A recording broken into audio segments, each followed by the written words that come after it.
अन्याय, अत्याचार, भ्रष्टाचार, हिंसाचार, श्रद्धेच्या नावाखाली अंधश्रद्धेचा मूर्खाचार. कुंपण जिथं शेत खातंय तिथं जनता काय करणार?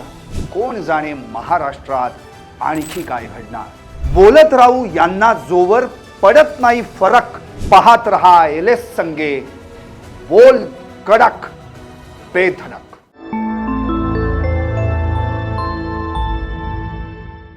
नमस्कार, मी संदीप चव्हाण आणि आपण पाहताय एलेस मराठी. बोल कडक बेधडक या विशेष कार्यक्रमात आपलं स्वागत.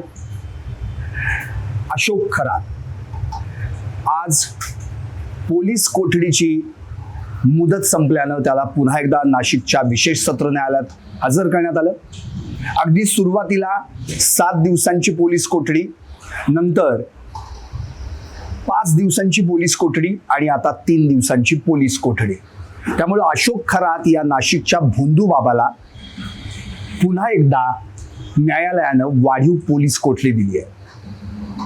पण या 15 दिवसांमध्ये चौकशीमध्ये मात्र हा अशोक खरात पोलिसांना सहकार्य करत नाहीये, तपासात जे काही सत्य आहे ते सांगत नाहीये, अशी तक्रार यावेळी सरकारी वकिलांनी न्यायालयात केली. MV भराडे यांच्या न्यायालयात याची सुनावणी झाली. खरं तर आज खरातला न्यायालयात हजर करण्यात आल्यानंतर न्यायाधीशांनी पहिलाच प्रश्न खरातला विचारला की तुमची याविषयी काही तक्रार आहे का? त्यावर खरातनं नाही हा एवढाच एक शब्द उच्चारला. मग सरकारी वकिलांतर्फे युक्तिवाद झाला, त्यानंतर बचाव पक्षातर्फे देखील युक्तिवाद झाला आणि पीडितेचे जे वकील आहेत त्यांनी देखील या संदर्भात युक्तिवाद केला. बचाव पक्षातर्फे स्पष्टपणे सांगण्यात आलं की आतापर्यंत खरातला पोलीस कोठडी मिळाल्यानंतर त्यानं तपासात सहकार्य केलंय, बरीचशी माहिती देखील चौकशीमध्ये दिली आहे. आता मोबाईल डेटा देखील रिकव्हर झालेला आहे, फॉरेन्सिक रिपोर्ट देखील मिळालेला आहे.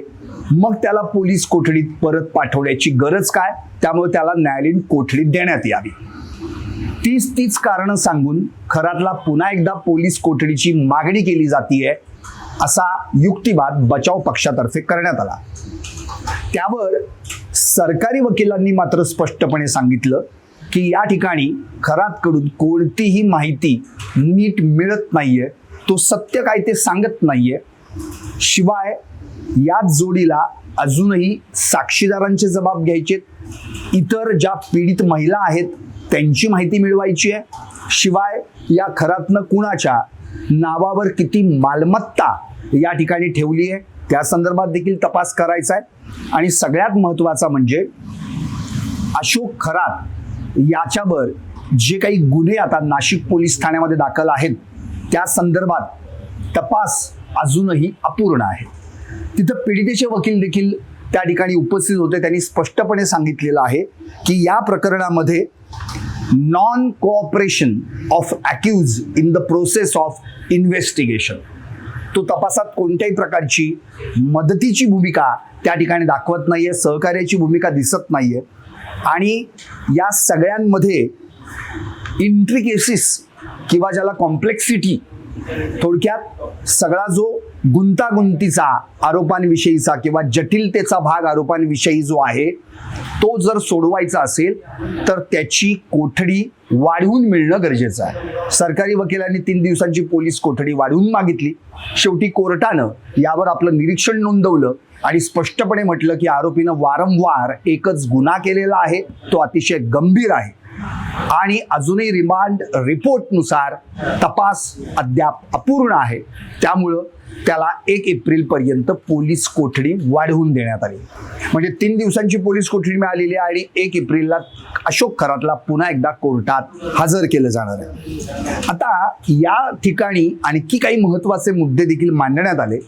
ते म्हणजे फॉरेन्सिक लॅबमधून क्लोन रिपोर्ट, ज्याला आपण क्लोन कॉपी म्हणून मोबाईलची, ती तर तपास यंत्रणांना मिळालेली आहे, पण त्यातला डेटा जो रिकव्हर करायचा आहे त्या अनुषंगानं मात्र त्या ठिकाणी कॉम्प्लेक्स तयार झालाय. आणि तो म्हणजे हा जो खरात आहे त्यानं त्याच्या मोबाईलमध्ये काही कोडवर्ड मध्ये अनेक गोष्टी लिहिलेल्या आहेत. उदाहरणार्थ याचं पॉलिटिकल कनेक्शन देखील जोडलं जात आहे. त्यामुळे काही राजकारण्यांची नावं जी आहेत ती कुठेतरी कोडवर्ड्समध्ये लिहिलेली आहेत, त्यामुळं ती समजून घ्यायची आहेत आणि त्या अनुषंगानं देखील तपास करायचा आहे असं देखील या ठिकाणी सांगण्यात आलं.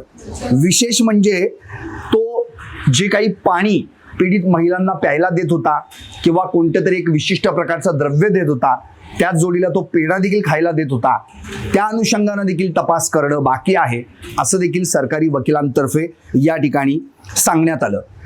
आता काही डमी स्वरूपात त्यांनी काही राजकारण्यांची नावं त्या ठिकाणी मोबाईलमध्ये सेव्ह केलेली आहेत आणि ती समजून घ्यायची असतील तर आरोपीकडनं तपासासाठी चौकशीसाठी मदत होणं गरजेचं आहे, पण ते सहकार्य अजूनही खरातकडून मिळत नसल्याचा युक्तिवाद यावेळी सरकारी वकिलांनी केला.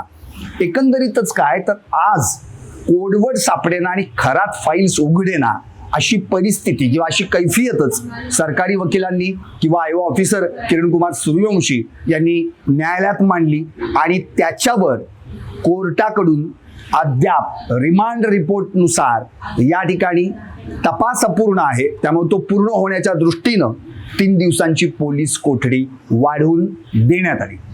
आता अशोक खरात याच्या विरोधात 10 गुन्हे दाखल आहेत, नाशिकमध्ये 8 गुन्हे दाखल आहेत, त्यामुळे महिलांवर लैंगिक अत्याचाराचे गुन्हे दाखल आहेत, आर्थिक स्वरूपाचे गुन्हे दाखल आहेत, त्यांनी आर्थिक फसवणूक केल्याचे देखील तक्रारी दाखल झालेल्या आहेत. शिवाय 100हून ऑनलाईन तक्रारी खरात विरोधात दाखल झालेल्या आहेत.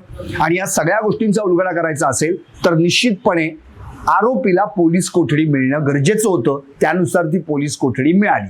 आज देखील खरातला बघण्यासाठी बघ्यांची गर्दी कोर्टाच्या बाहेर पाहायला मिळाली, अनेक वकिलांची देखील गर्दी या ठिकाणी पाहायला मिळाली. विशेष म्हणजे संपूर्ण महाराष्ट्राचं लक्ष हेच या खरात फाईल्सकडेच लागलेलं आहे, पण त्याच्या मोबाईलचा जो डेटा आहे त्याचे कोडवर्ड्स काय आहेत हे मात्र अजूनही कळणं बाकी आहे. त्यामुळं कोडवर्ड सापडेना आणि खरात फाईल उघडेना अशी परिस्थिती सध्या तपास यंत्रणांसमोर आहे. SIT मार्फत या सगळ्या गोष्टींची छाननी केली जाते, तपास केला जातोय. 1 एप्रिलला तेव्हा कोर्टात हजर करण्यापूर्वी जेव्हा त्याची चौकशी होईल या 3 दिवसांमध्ये, तेव्हा अजून त्याच्याकडून काही वेगवेगळे धागेदोरे उलगडण्याची शक्यता वर्तवण्यात येते. मुळात 1 एप्रिलपर्यंत अशोक खरातला जरी पोलीस कोठडी देण्यात आली असली तरी देखील या 3 दिवसांमध्ये त्याच्याकडनं चौकशी करून माहिती बाहेर काढणं हे आव्हान आता पोलिसांसमोर उभं ठाकलेलं आहे. या ठिकाणी आपण LS मराठीच्या माध्यमातून बोल कडक बेधडक हा जो कार्यक्रम पाहतोय, या कार्यक्रमाच्या माध्यमातून तुम्हाला अशाच महाराष्ट्रातल्या विविध अन्याय, अत्याचार, हिंसाचार, भ्रष्टाचार आदी विविध गोष्टींवर प्रकाश टाकण्यात येणार आहे आणि त्यातली माहिती, त्यातले अपडेट्स तुमच्यापर्यंत पोहोचवण्याचा आम्ही प्रयत्न करणार आहोत. या अनुषंगानं तुम्हाला जर काही या ठिकाणी आम्हाला माहिती द्यायची असेल, काही तक्रारी नोंदवायच्या असतील तर तुम्ही थेट या ठिकाणी 9708-700-700 या LS मराठीच्या मोबाईल क्रमांकावर संपर्क साधू शकता. त्यामुळं माझ्यासोबत तुम्ही देखील आता कडक भूमिका घेणं अत्यंत गरजेचं आहे. बोल कडक बेधडक पाहत रहा LS मराठी, सत्याच्या पाठी, बातम्या सर्वांच्या सर्वांसाठी. बोल कडक बेधडक.